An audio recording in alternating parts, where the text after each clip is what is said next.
Hi, welcome to max భక్తి TV. మన హైదరాబాద్లో ఎన్నో ప్రాచీనమైన ప్రసిద్ధి చెందిన ఆంజనేయ స్వామి క్షేత్రాలు ఉన్నాయి. అలాంటి ఒక ప్రసిద్ధ పుణ్యక్షేత్రమైన ఆంజనేయ స్వామి వారి క్షేత్రాన్ని ఈరోజు నేను మీకు చూపించబోతున్నాను. ఈ క్షేత్రం బేగంపేటలో కొలువుతీరు ఉంది. ఈ దేవాలయాన్ని కేసరి హనుమాన్ దేవాలయంగా భక్తులు పిలుచుకోవడం జరుగుతుంది.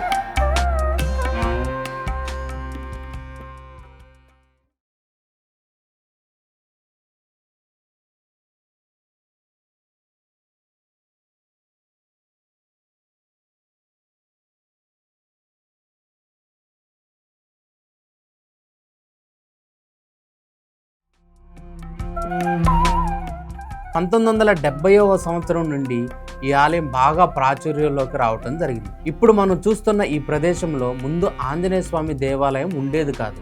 హనుమాన్ వ్యాయామశాల ఇక్కడ ఉండేది. ఎంతోమంది యువకులు అప్పట్లో ఇక్కడికి వచ్చి వ్యాయామాన్ని నిర్వహించుకొని సనాతన ధర్మం కోసం పోరాటం చేస్తూ ఉండేవాళ్ళు. అయితే ఒకరోజు జోగిందర్ రావు అనే ఒక వ్యక్తికి ఈ వ్యాయామశాలలో ఒక రాయి పైన ఆంజనేయ స్వామి వారి ముఖం స్పష్టంగా కనిపించడం జరిగింది. అప్పుడు ఆయన ఆంజనేయ స్వామివారిగా గుర్తించి గుడి కట్టి పూజలు నిర్వహించడం జరుగుతుంది.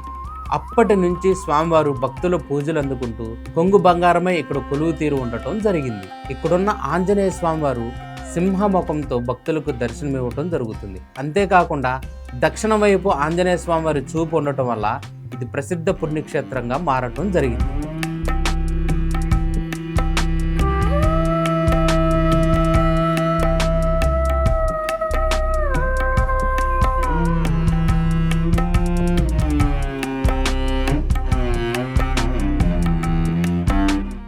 దక్షిణ ముఖంలో ఉన్న ఆంజనేయ స్వామి వారిని ఎవరైతే పూజిస్తారో, ఆ ఆంజనేయ స్వామి దేవాలయంలో ఎవరైతే సేవా కార్యక్రమాలు పూజలు నిర్వహించుకుంటూ ఉంటారో వాళ్ళకి అపమృత్యు దోషం తొలగుతుంది, దుష్టగ్రహ పీడలు తొలగిపోతాయి, కార్యసిద్ధి కలుగుతుంది, అనుకున్న అన్ని కార్యాలు సకాలంలో నెరవేరి వాళ్ళ జీవితంలో ఆనందం విరాజిల్లుతుంది.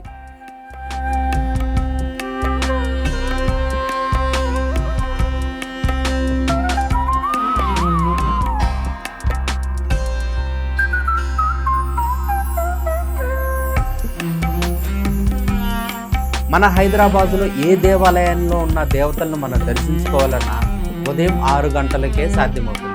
కానీ ఈ దేవాలయంలో భక్తులు ఆంజనేయ స్వామి వారిని ప్రతిరోజు ఉదయం 5 గంటలకే దర్శించుకునే అవకాశం ఉంటుంది.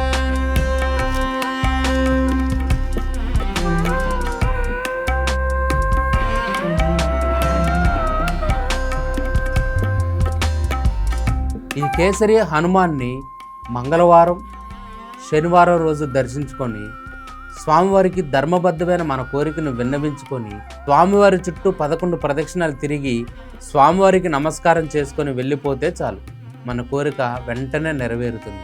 మన కోరిక తీరిన తర్వాత మళ్ళీ ఈ దేవాలయానికి వచ్చి 108 ప్రదక్షిణాలు స్వామివారికి ఇచ్చి మన మొక్కుని చెల్లించుకోవాల్సి ఉంటుంది. ప్రతిరోజు కూడా ఈ స్వామివారిని వందలాది మంది భక్తులు వచ్చి దర్శించుకోవడం జరుగుతుంది. ఇక్కడికి వచ్చి ఈ ఆంజనేయ స్వామిని మనం ఏదైతే అడుగుతామో అది తప్పనిసరిగా ఆ ఆంజనేయ స్వామి విని ఆ కోరికను నెరవేర్చి తీరుతాడంట.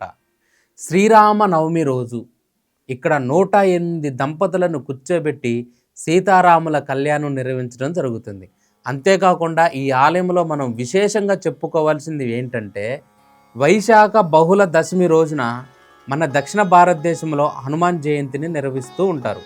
కానీ ఈ దేవాలయంలో ఉత్తర భారతదేశంలో ప్రజలు ఏ విధంగా అయితే చైత్ర పౌర్ణమికి హనుమాన్ జయంతిని నిర్వహిస్తారో, ఆ చైత్ర పౌర్ణమికి ఈ దేవాలయంలో ఆంజనేయ స్వామి జయంతి జరుగుతుంది. ఇంతటి ప్రాముఖ్యతను సంపాదించుకున్న ఈ కేసరి ఆంజనేయ స్వామి వారిని మీరు కూడా దర్శించుకొని స్వామివారి కృపకు పాత్రలు అవుతారని నేను భావిస్తున్నాను. మీ చుట్టుపక్కల ఇలాంటి ప్రాచీనమైన దేవాలయాలున్నా, విశిష్టమైన దేవాలయాలున్నా కామెంట్ చేయండి. మేము వచ్చి వాటిని వీడియోలో చిత్రీకరించి యూట్యూబ్లో పొందుపరచడం జరుగుతుంది. దాని వలన ఆ దేవాలయం యొక్క విశిష్టత వేల మందికి తెలుస్తుంది.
ఇలాంటి ఇంకా మంచి మంచి దేవాలయాలకు సంబంధించిన వీడియోలు మీకు కావాలంటే మ్యాక్స్ భక్తి టీవీని సబ్స్క్రైబ్ చేసుకోండి.